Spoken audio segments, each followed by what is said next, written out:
नमस्कार।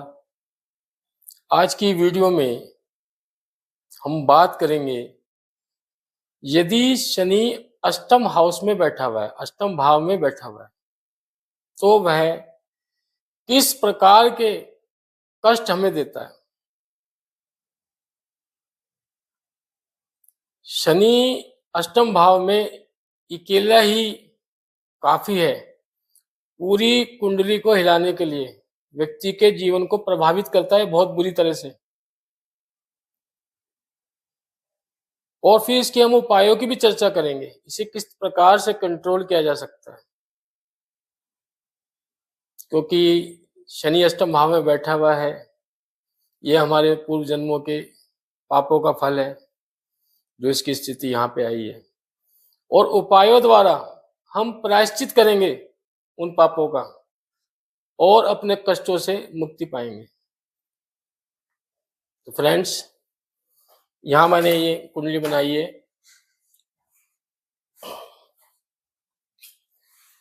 ये वृश्चिक लग्न की कुंडली है। ये किसी की कुंडली मैंने सारी पूरी सब ग्रह लिख दिए यहाँ पे, और मैंने सिर्फ बात हम करेंगे फिलहाल शनि की। यहाँ पे अष्टम भाव में बैठा हुआ है शनि, मिथुन राशि में बैठा हुआ है, और शनि स्वामी है चतुर्थ भाव का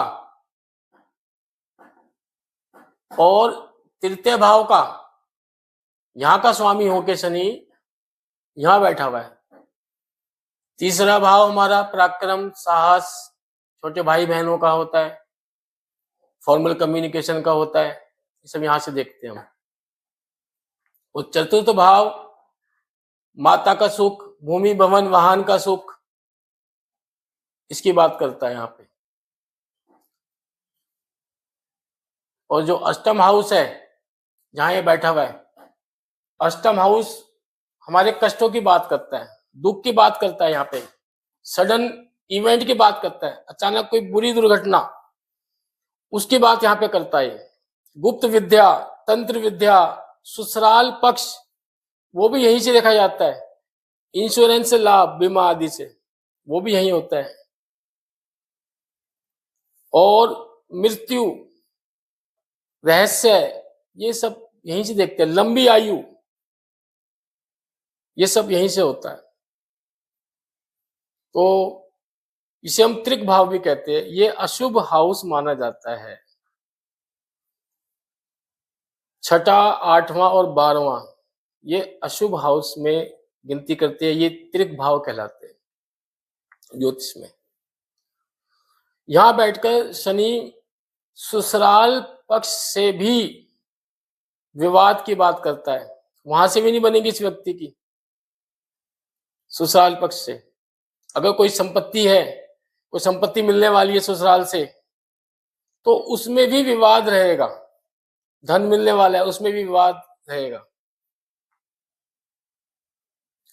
दुर्घटना की संभावना बनी रहती है, क्योंकि ये दुर्घटना का भाव है अष्टम।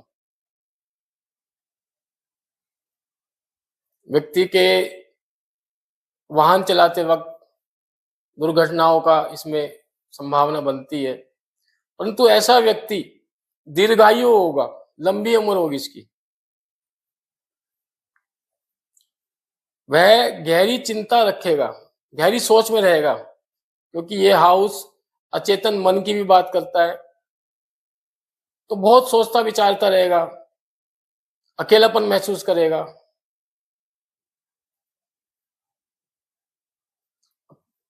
माता से वैचारिक मतभेद होता है, क्योंकि आप ये देखें यहाँ पे चंद्रमा बैठा हुआ है, चौथा हाउस है, चंद्रमा मन का कारक है। तो माता से गहरा लगाव तो होगा इस व्यक्ति का। तो माता से वैचारिक मतभेद भी करा रहा है, क्योंकि शनि की राशि में बैठा हुआ है और शनि बैठ गया अष्टम में, कष्ट भाव में। तो ये माता के स्वास्थ्य को भी बुरा असर डालेगा, माता के स्वास्थ्य को प्रभावित करेगा, माता से वैचारिक मतभेद कराएगा। परंतु चंद्रमा जो यहाँ बैठा हुआ है, इस वजह से माता से गहरा स्नेह भी होगा इस व्यक्ति का, माता से लगाव होगा। परंतु चतुर्थ भाव में चतुर्थ भाव का स्वामी शनि यहाँ बैठा हुआ है, तो चतुर्थ भाव में कमी करेगा ये। जैसे भूमि, भवन, वाहन, सुख की मैंने बात की थी चतुर्थ भाव से, उसमें कमी करेगा ये, दिक्कत आएगी उसमें। चंद्रमा चतुर्थ भाव में शनि की राशि में बैठा हुआ है, और यदि शनि चंद्रमा के साथ ही बैठा होता, मान लो शनि भी यहां बैठा होता, यदि चंद्रमा यहां बैठा है और शनि भी यहीं बैठा होता, तो ये विष योग का निर्माण कर देता और पूरा तहस नहस हो जाता है ऐसे में वातावरण घर का, ये और बुरी स्थिति हो जाती है। परंतु शनि की राशि है, यहाँ पे शनि नहीं है, शनि की राशि है 11 नंबर कुंभ राशि है, तो ये मानसिक तनाव देगा, घर में अशांति का माहौल लगता है। अब शनि की दृष्टि की बात करते हैं, तो शनि की तीसरी दृष्टि यहां पड़ रही है, कर्म भाव पे, कैरियर भाव पे, सामाजिक प्रतिष्ठा पे यहां पे पड़ रही है, और पिता का भाव भी यहीं से होता है। तो ऐसे व्यक्ति की जो सामाजिक छवि है उसको बिगाड़ेगा ये। कैरियर में कोई काम करेगा तो नौकरी छोड़ता रहेगा, बदलता रहेगा, इसको कैरियर में परेशानी रहेगी, इसका मन नहीं लगेगा, इसे परेशानी आएगी, और नौकरी ये लगातार बदलेगा, कैरियर में दिक्कत आएगी। और पिता से भी वैचारिक मतभेद रहेंगे इसके, क्योंकि यहाँ पे 5 लिखा है, सिंह राशि है, सिंह राशि का स्वामी है सूर्य, सूर्य पिता का कारक है, तो पिता से भी इसके वैचारिक मतभेद रहेंगे इस व्यक्ति के तीसरी दृष्टि के कारण।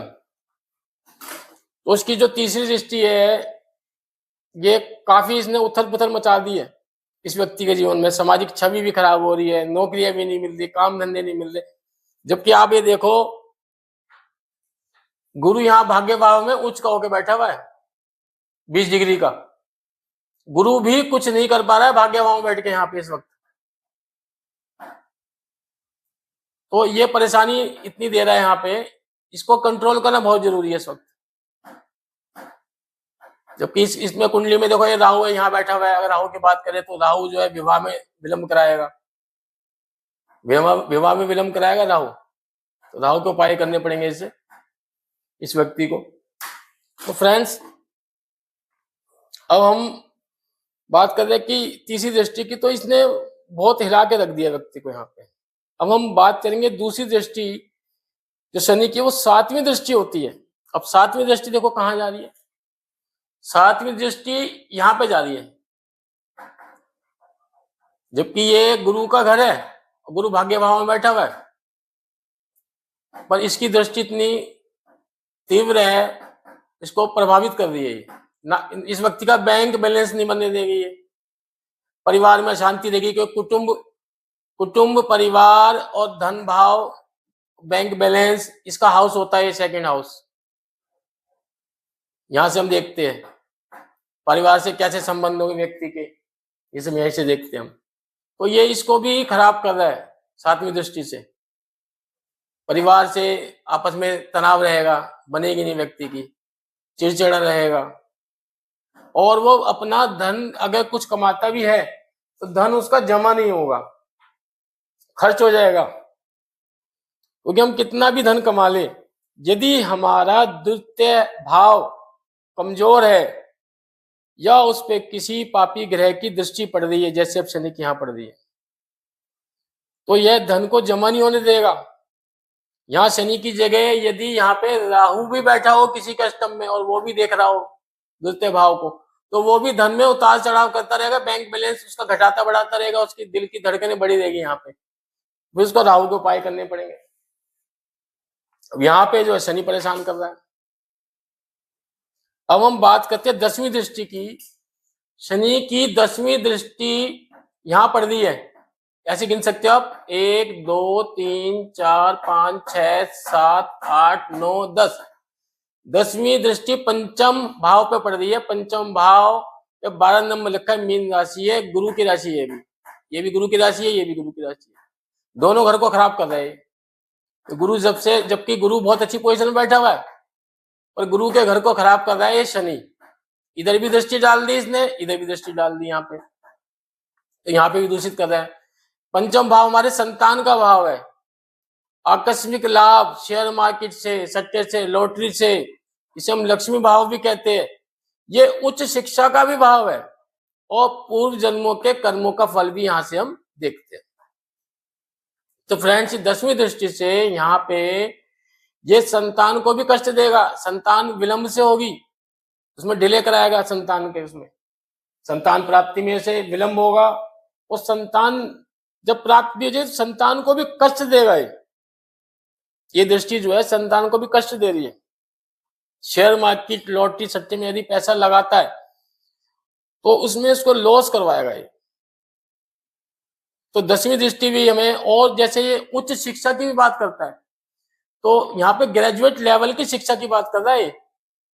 तो जो ग्रेजुएट लेवल की शिक्षा है उसमें रुकावटें आएगी शनि की दृष्टि के कारण। परंतु ये जो हाउस है 9th हाउस भाग्य भाव, ये मजबूत है, ये हायर एजुकेशन की बात करता है। ग्रेजुएट लेवल से ऊपर की शिक्षा यहां से देखते हैं हम 9th हाउस से। तो ग्रेजुएट लेवल की शिक्षा तो इसकी रुकावट में आएगी, दिक्कत आएगी, कंपार्टमेंट भी आ सकती है, फेल भी हो सकता है या और किसी कारण से रुकावट आएगी। पर जब ग्रेजुएशन हो जाएगी उसके बाद ये हायर एजुकेशन, इसकी MBA जो करना हो या MCA करना हो, मास्टर डिग्री करनी हो, तो यहाँ से हो जाएगी, उसमें इसको दिक्कत नहीं आएगी क्योंकि यहाँ गुरु बैठा हुआ है। तो फ्रेंड्स, आपने देखा कि अष्टम हाउस में यदि कोई क्रूर ग्रह बैठ जाए तो किस प्रकार के हमें दिक्कतें आती है। ससुराल पक्ष से भी बिगड़ रहा है, दुर्घटनाओं के भी चांसेस हो रहे हैं, इतना जीवन में स्ट्रेस हो जाता है आदमी के कि वो समझ ही नहीं पाता कि मेरे साथ क्या हो रहा है। और मैं 101% गारंटी दे रहा हूं, यदि आप उपाय कर लोगे मेरे बताए हुए तो इन कष्टों से छुटकारा मिल जाएगा आपको। और ये जो उपाय है शनिवार के, जो मैं उपाय बताऊंगा, ये कम से कम 7 शनिवार या 11 शनिवार तक करने हैं आपको। ये नहीं कि एक शनिवार को करा और उसके बाद वही भूलिए हम, क्योंकि बहुत जबरदस्त प्लेसमेंट है कष्टों की यहाँ पे। शनिवार को काली उड़द और सरसों के तेल का दान करो। उड़द की दाल शनिवार को बहते पानी में बहाओ। इसमें 8 किलो का है कि 8 किलो दाल काली उड़द पानी में बहाओ, पर दाल बहुत महंगी है इसलिए मैं 8 किलो नहीं कहूंगा आपको, आप 800 ग्राम ले लो, पर 8 का अंक ले लो आप। उसे पानी में प्रवाहित करो 11 शनिवार या 7 शनिवार। घर में दरारें और मकड़ी के जाले न होने दो। साफ सफाई रखनी है, दरारें हो तो उसको मरम्मत करनी है समय पे। शनिवार को काले कुत्ते को या काले कौवे को रोटी खिलाओ। चांदी का एक वर्गाकार टुकड़ा अपने पर्स में रखो, जेब में रखो। और बरगद का पेड़ में ब्रह्मा विष्णु महेश तीनों देवताओं का वास होता है। बरगद के पेड़ में शनिवार की सुबह कच्चा दूध, उसमें चीनी डाल के मीठा करके बरगद के पेड़ की जड़ में आपको चढ़ाना है। परंतु तांबे का लोटा इस्तेमाल बिल्कुल ना करे। स्टील का ले लो, पीतल का ले लो, कोई दिक्कत नहीं है। और दूध चढ़ाने के बाद गीली मिट्टी का तिलक अपने माथे पे लगाओ। ये भी 7 शनिवार या 11 शनिवार आपको करना है। और हनुमान चालीसा का पाठ मंगलवार और शनिवार को आप हनुमान चालीसा का पाठ करो। शनिवार को शाम को सरसों के तेल का दिया पीपल के पेड़ के नीचे जलाओ। मैंने आपको काफी उपाय बताए, इसमें से आप अगर 10 में से 7 भी उपाय कर लेते हैं आप, 70% भी, तो भी आपको फायदा होना शुरू हो जाएगा। आप 1 या 2 शनिवार जैसे करोगे आपको पता लग जाएगा कि इससे हमें फायदा हो रहा है। और ये नहीं कि फायदा हो जाए आप छोड़ दो, 7 शनिवार या 11 शनिवार आपको लगातार इन उपायों को करना है। तो फ्रेंड्स, आज की क्लास में यही समाप्त करता हूं और आपसे रिक्वेस्ट करता हूं मेरी वीडियो को लाइक करें, अधिक से अधिक शेयर करें और मेरे चैनल को सब्सक्राइब करें। नमस्कार।